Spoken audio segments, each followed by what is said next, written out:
In your bio, I saw you were more on the wealth advice. Why are you here?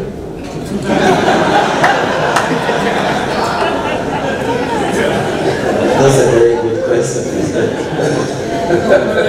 I couldn't find in your bio what is the connection between you and IFSM.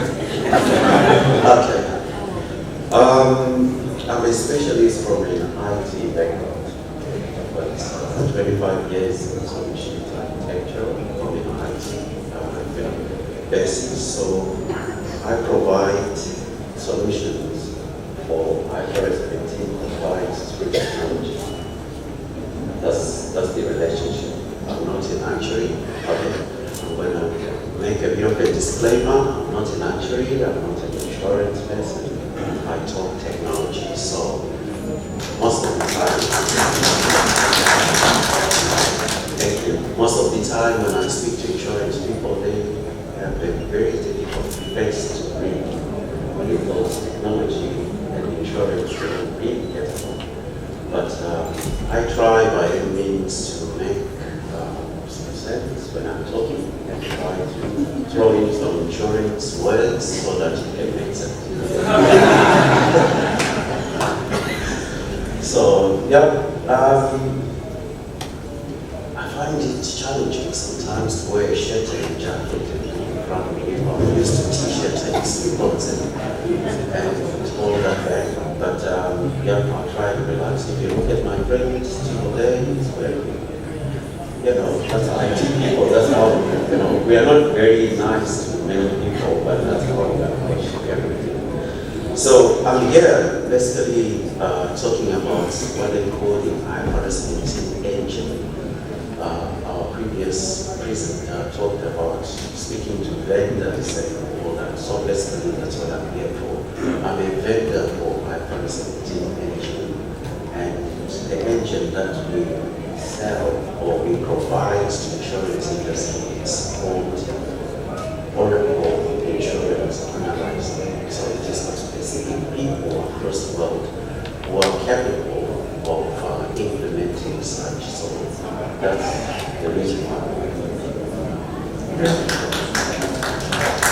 Actually, our speaker did talk about the importance of this conversion from the current core systems into an IFRS 17 engine or whatever. I believe somebody was asking, roughly speaking, do you have a rough price indicator? Okay, when we started, in countries like South Africa or Europe or the West, they were paying quite a lot of money. It was very expensive, close to $500,000 to do the implementation. But things have since been bought, Oracle and many other accounting firms, PwCs and all that, they found that it's quite expensive implementation. So since the beginning of this year, the price of green trucks have gone down. And to have a very good engine, you have to pay a lot of money for it. So the implementation is now evolving. It depends with the customer or with the insurance company from $100,000 to $200,000. So this is something that most businesses have to really budget for. So don't quote me on the number, it really depends on the business. And that tells you that, and I didn't ask it, I should ask you the question. When did you start developing this? I know for a fact that Oracle and other major providers have started more than 5 years ago to develop the system. Yeah. So this is the reason you think it's expensive. It is, but it's developed primarily for major companies. That's correct. Not a company with a premium income of $500,000. That's correct. So I want to go back to our speaker. Sorry. You did mention, and I'm very, very happy you mentioned the word data, you mentioned about clean data, and then you mentioned about reconciliation. Why would you think the data is not clean? And did you explain data is not clean in your experience of implementing IFRS 17? Yes. So I will just quickly, without giving the geography or the specific areas, I will mention one place where if you total the sum total of the receivables, they are not matching with payables by effectively more than $50 million as a market as a whole. So it is like I am asking that I have to get from another person $100,000, and each time he also has to get $100,000 from me. So effectively that is what is happening in most of the erstwhile legacy data, where it has never been addressed essentially because either the managements, they are not aware that this will sooner or later become a huge problem, or since it was an outstanding premium market, things were being swept under the carpet for some time. But there will be a day where you will have to actually address this elephant in the room. If there is nothing to receive and people are not owning up to that liability, you will have to write it off on day one. Whether that happens today or it happens in 24 or 25, if the regulator is given time. But effectively, if you are going into the new system and new processes, you will have to do away with your erstwhile legacy related reconciliation issues.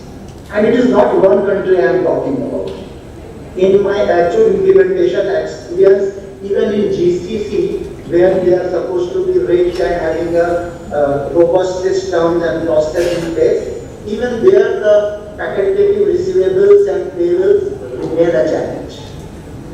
That is why I stated specifically it is time to clean the books. Thank you. I think it's time to go a little bit to the auditing side of IFRS 17. As you all know, the standard is an accounting standard. There's nothing called actuarial in the standard, although we actually have our fingerprints in it to make sure that we have job in the future. But it's really an accounting standard. The auditors in particular have a big role, and I'm very pleased also in the bio of Linda that she did mention that as an advisory part of KPMG, they provide advisory for IFRS 17 for clients that want IFRS 17 that they are not auditing. So it is very important to make sure that your auditors are not the one that providing your IFRS 17, at least the design, because they are going to audit their own design, which is not acceptable. So thank you very much. Thanks, Ibrahim. I must also add my own disclaimer. Besides being an external auditor and being an IFRS 17 specialist, I am a very nice person. So please don't avoid me at the gala dinner tonight, or avoid me on the bus now that you know what I am. You can just forget about the fact that I'm an external auditor and an IFRS 17 specialist. It tends to frighten people away. But I'm very nice other than that. But yes, IFRS 17 is a very complex standard. There's a lot that goes into it. It was many years in development, and it is, I think it actually has had a little bit more than their fingerprints on it, because it is very deep in terms of what you need from an actuarial perspective.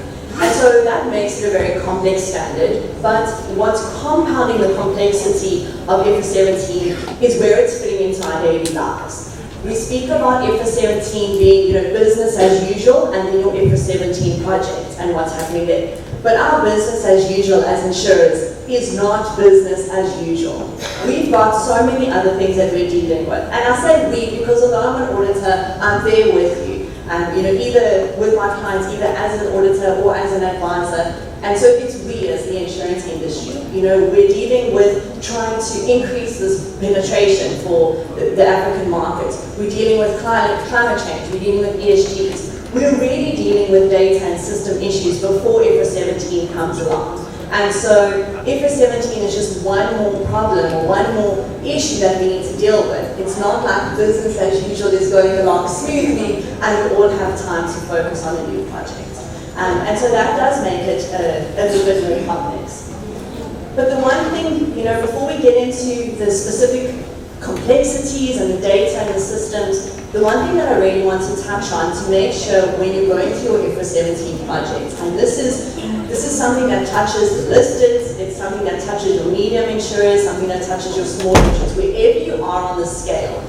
It's making sure that when you're looking at your IFRS 17 projects and when you're dealing with the different issues, that you're not taking the time to take a step back and making sure that that trust is still there. And trust is a word that was discussed a lot yesterday. And while you're solving your IFRS 17 issues, make sure you're not losing that trust. Your results are going to change. Be it in 2023, or be it a bit later if you win that fight with the regulator, whenever IFRS 17 becomes effective for you, your financials are going to change. You're going to have an equity change. You're going to have a change in figures. An actual capital figure that you currently have as equity is going to most likely be impacted when you implement your standard, the IFRS 17 standard. Your profit emergence going forward is going to change year on year, and the look of your financials is going to change. So make sure that while you're busy on this project, you're taking your stakeholders with you. The people who are going to use those financials, and make sure that their trust in you is not wavering because of uncertainty. Okay, so don't get sucked in with dealing with the data and dealing with the systems and dealing with all the problems and forgetting to take your stakeholders along. Forgetting to take your board along with you. Make sure that in all the presentations you have, that your communication with the board, that they understand and they're coming along on the journey. That your shareholders are coming along on the journey. That your regulator is coming along on the journey. That your tax authority is coming along on the journey. So that part of your IFRS 17 is making sure that you keep the uncertainty at a minimum and that you keep that trust in. Okay, so that was just the high-level risk and concern and thought process that I wanted to start off with before we delve into some of the bigger details of IFRS 17. Thank you. One of the main issues, problem for small insurance companies, that already do not have an actuarial team. Their products were not designed internally. They are either copied from other competitors or provided by the insurer. So when we come to do an IFRS 17 implementation, we ask for the product specifications. They have no clue. So they cannot, you have to dissect the product. IFRS 17 dissect every single premium. And if you probably have heard the word onerous, and you would say, why on earth we would write knowingly an onerous contract? Every insurance company has the right to write onerous contracts. Because maybe commercially speaking, they are writing back to back another profitable book of business from that client. But in the past, under IFRS 4, you do not segregate profitable business from non-profitable business. So I go back to the investor. The investor wants to know how much you are writing onerous business. So this is details that the current systems do. Accept premiums. Does not accept the risk premium alone, the risk adjustment alone, the administrative margin. Most systems right now does not even segregate, distribute administrative costs across products by policy. So systems right now, they need a lot of details that the current system do not have because they were never asked to have. So I would like to talk about systems a little bit. We have designed a rating steps to rate systems. And we said every engine that you should be considering, or you want to consider, should have 7 points. And you put weights on these, and then you have also a price. And then you decide on which engine you buy. Certainly not because he's sitting beside me. Oracle has one of the best engines. Their only disadvantage is the price. this, I mean, they're only disadvantage for small companies. They have no disadvantage for big companies. So I will send to the organizer this list that, in my opinion, you should go through while you are choosing an engine. Another thing I would like to advise, never buy an engine on paper. Brochures could be deceiving. So I think we should really ask for demonstrations. Do you agree with that? I do agree. Like what he's saying, you need to check, independent analysts. They actually tell what's important to consider when you're going for an IFRS, or we call it IFRS 17. It sounds bullshit, doesn't it? But anyway, yes. The first thing that I'm just going to highlight quickly. The first is insurance reference model. It's very important to look at how open or logical the market is, accepting that every 17 age. And the second is it open to support risk, finance, and actuarial in the same platform.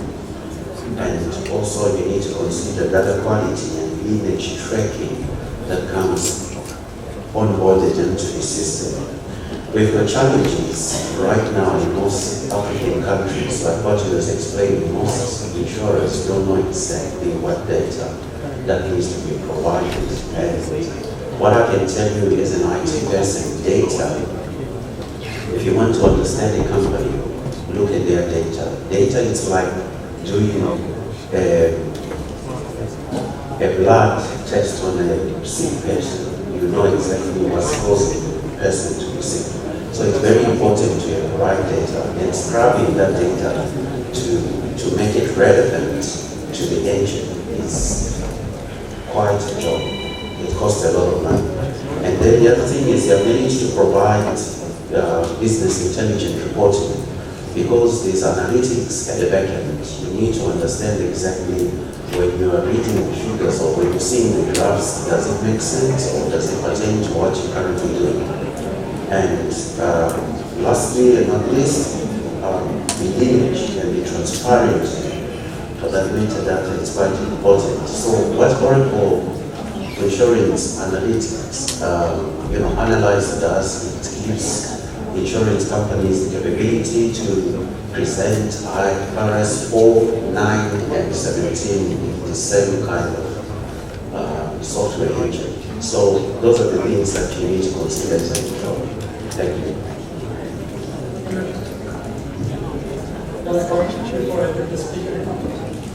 Just one thing to add is, especially when we're looking at people's projects and the implementation that they're in at the moment, is remembering that IFRS 17 is also retrospectively applicable.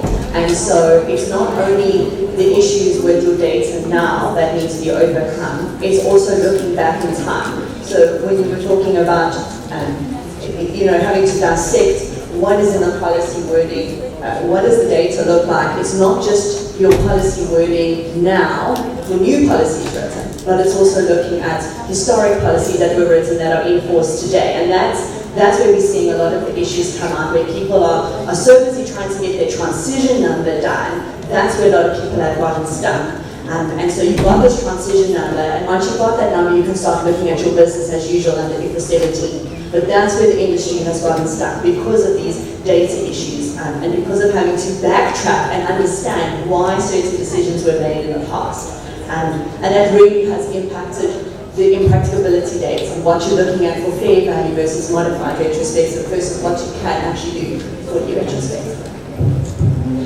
We have a question from the floor talking about the solvency margin calculation and IFRS 17. I believe regulations supersede IFRS 17, and the commissioner can correct me if I'm wrong. So any solvency, any regulatory requirement supersedes IFRS 17. IFRS 17 is a reporting accounting system. It has nothing to do with solvency whatsoever. The solvency requirement per every regime, all the prudential forms required by the regulator supersedes IFRS 17. So if somebody is IFRS 17 compliant, does not mean he can disregard what is the regulator's ask. Some countries, the regulator will change the prudential terms. That's fine, but the regulator decide on what solvency requirements are and what kind of forms they need in light of IFRS 17. And I believe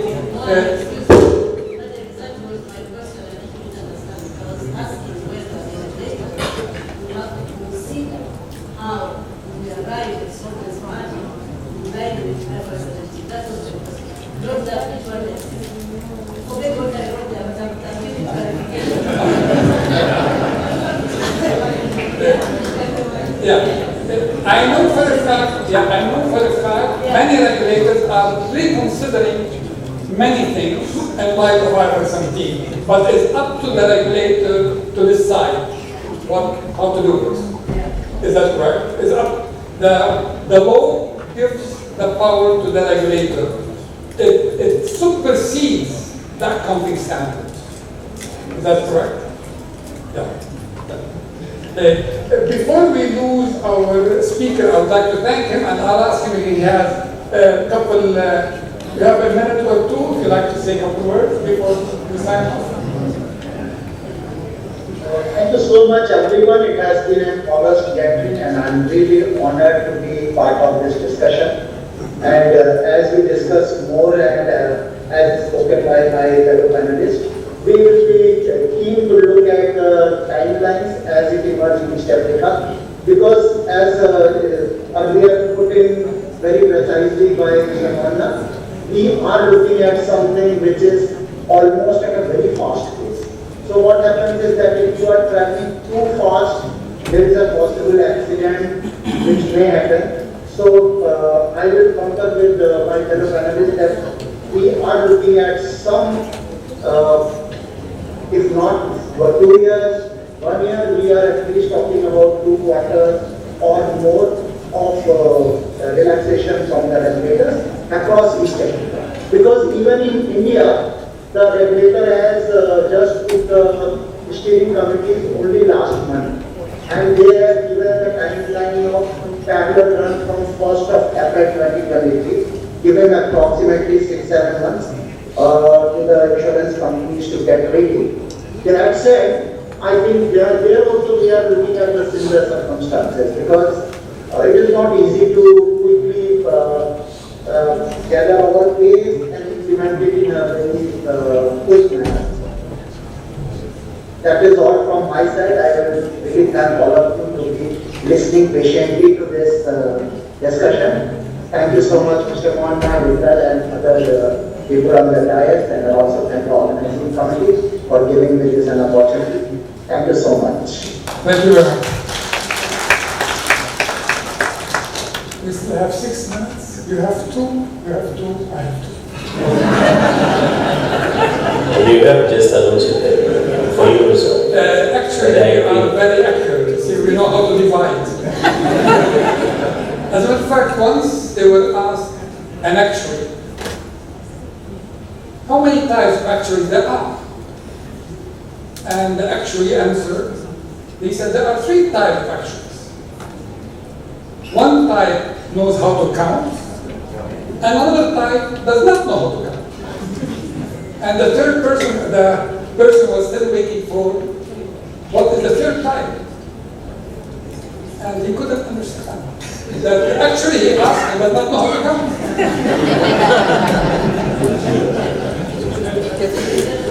So in my last 2 minutes, and although like I said, always come find me at the gala evening so I can have some friends to talk to.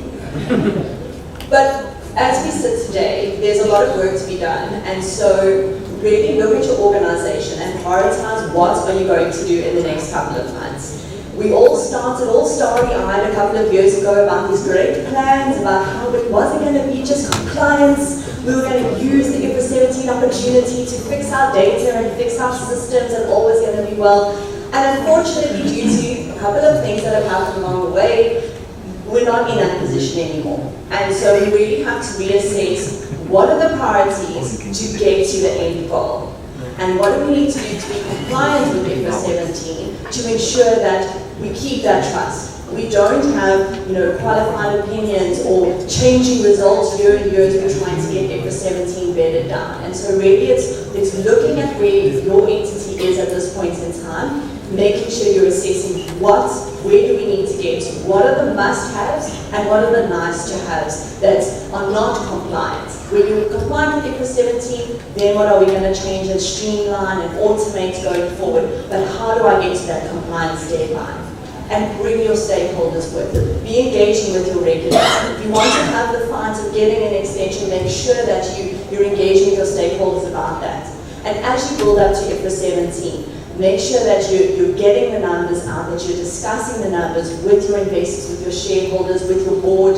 As you're becoming more and more comfortable with the numbers, take them along this journey while you get to IFRS 17 compliance. Use those ISA disclosures, those standards effective but not yet implemented in your organization. Use that disclosure in your forthcoming financial statements to start having a conversation with those who are going to look at what is going to be a very different set of results in 2023.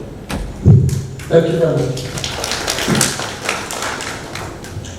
What I've noticed is from the countries that IFRS 17 has been implemented, there is some concern from businesses that want to buy insurance, especially from a group insurance point of view. They're investing money in a particular insurance company, and if you're not IFRS 17 compliant, it might be a challenge for you to get that business. So trust is normally a challenge in African insurance, and that makes our insurance penetration to have single or smaller digits. And I'm not saying this because I'm a software person. I'm just trying to say if you have some compliance from a IFRS 17 point of view, you become more legit in front of an investor, not only in Africa but also outside Africa. And that's all.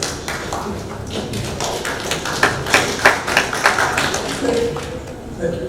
Yes, certainly, IFRS 17 for privately owned companies. As I said, it is not necessary, but it is sufficient. It is nice to have. It can attract, if they are willing to merge or to be acquired, it's fine. A reinsurer, I don't want to speak on behalf of the reinsurer. Even if they ask you for your accounts and they are qualified by the auditor, the reinsurer knows exactly what to ask for in detail to provide you capacity or not. Reinsurers give facilities primarily on trusting particular individual underwriters. They are not looking at the bottom line only for the company. There is a trust relationship. So I urge you and I beg the regulator to give an extension of at least 1 year for IFRS 17. For more than one reason. One reason is to build up capacity within the industry. Second reason, the price of the tool is going down. So what you pay for next year is, am I correct or not?